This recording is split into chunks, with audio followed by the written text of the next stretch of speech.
people who have the potential but are looking for the motivation. Your story is a great example. I'm a finance guy. I always like to manage finance so well. Tell us about Financials.com. I work with a lot of SME owners in the past. When you look at the data of SME failures, the major cause is poor financial management. So financial literacy is a huge gap. The single owner companies, they cannot look into everything. Even if you take any Emirati local, he must have a full-time job. He must have a small business. We're all hustlers. So there's a huge scope for automation. Why don't we bring out a platform that digitalize the back office operations and also give a lot of insight for founders on their financial health? Business takes time. It's always a marathon.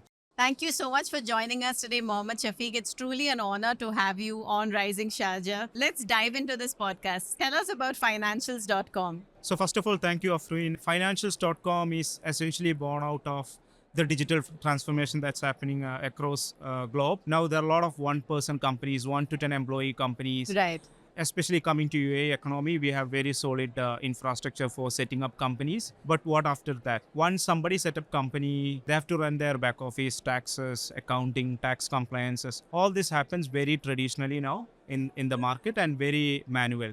Why don't we bring out a platform that also digitalize the back office operations for companies and also give a lot of insight for founders on their financial health? What was the problem you identified, or what was that event that made you think that, I should launch Financials.com? I work with a lot of SME owners in the past. Mostly SME owners are not very financially literate. So financial literacy is a huge gap. And you look at the data of SME failures, the major cause is poor financial management. They are not good at managing finances. I was digging deep into why founders or business owners are not able to manage finance properly. It's not because of them as well. It's also how traditionally finance has been run. Still, a lot of Excel sheets are flying back and forth in companies. Most of the time, founders are not getting data of what's happening in their business. So there's a huge scope for automation. If you could automate all this data, bring a lot of data points and give them real-time insights into their financial health. Tell them, look, this is what the cash is you are burning. This is the money in the bank. These are your expenses. These are your receivables. These are your payables.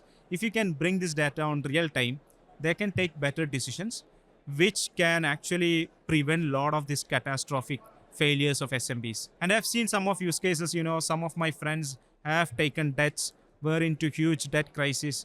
They put a lot of effort. They were not able to come out of their home. A lot of SMB owners can be helped through technology. Talking about Sharjah as an economy, we were speaking before this interview. You were telling me about particular use cases about companies in Sharjah that have benefited from financials.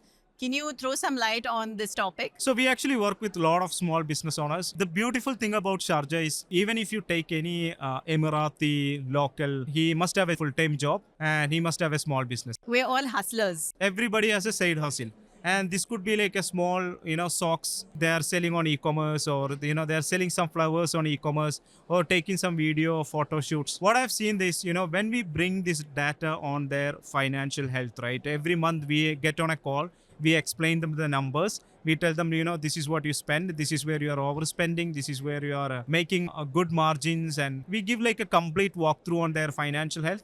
And this is an aha moment for them because they run from first of the month to the end of the month. But when you consolidate everything into a small dashboard and give them this is the view of your all summary of what you have done in the last month, that's a big aha moment, and which helps them to stay on top of finances all the time. When you're in the hustle and bustle, in the grind of doing business, like especially small companies, the single owner companies, they cannot look into everything. And I believe Financials is managing all their back-end operations for them with a financial point of view on things. Let's dig into your entrepreneurial journey. Tell us how it all started for you. Take us back in your career. What have been the milestones of your entrepreneurship journey? So I started my career as a consultant in one of the big 10 accounting firms. So I was doing a lot of turnaround consulting for companies, risk consulting.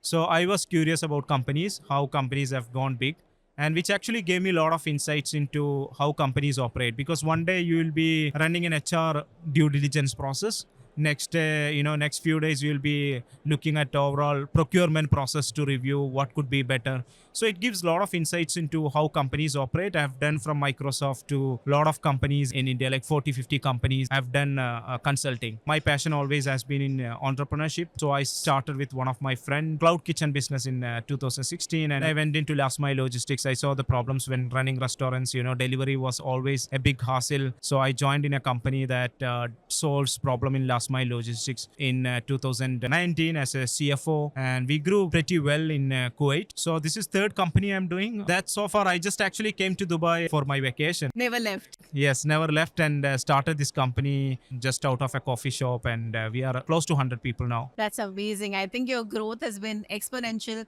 And it's a great example for our viewers who are, new startups, people who have the potential, who have the idea, but are looking for the motivation. I think your story is a great example. Let's talk about some entrepreneurship lessons. Can you tell me the biggest lesson that your entrepreneurship journey taught you? I'm a finance guy. I always like to manage finance so well. One of the reason I started my first company when I was 19 back in Bangalore in India. It failed so badly. I was little kid, wanted to start something in a new city that you have no idea, and started off some business. Business was going well, but I didn't have money to pay my rent and bills. One thing I've learned that, if you want to start a business, always have an emergency fund for next 12 months. Right. That you can run your family. You have enough savings even if it fails. Business takes time, right? Right. It's not never a sprint. It's always a marathon. So you need to have sufficient cash. That's one of the lesson I have learned very hard way. So second company, when I started, I had sufficient fund in the bank to run my personal expenses and my family expenses.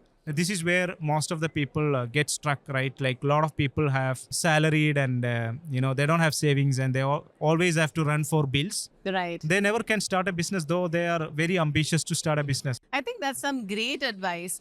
Which brings me to my last question. And it's been a truly, truly enriching conversation with you. Something I want to know from you is, what advice would you give 18-year-old Shafiq? If you could go back in time, do it all again, what is the one thing you wish you knew? A lot of kids in my family are entrepreneurs. Right. So what I do differently, tell them is go and network, don't sit at home, meet people, learn from people, because the more people you meet, more common sense you will have. You've concluded this on a great note that you only grow when you network. And I think that's something we can all learn from. Thank you so much, Mohamad Shafiq, for joining us today. And I'm sure we'll be in touch. Thank you, Afreen. Thank you for inviting the show, and looking forward. Thank you.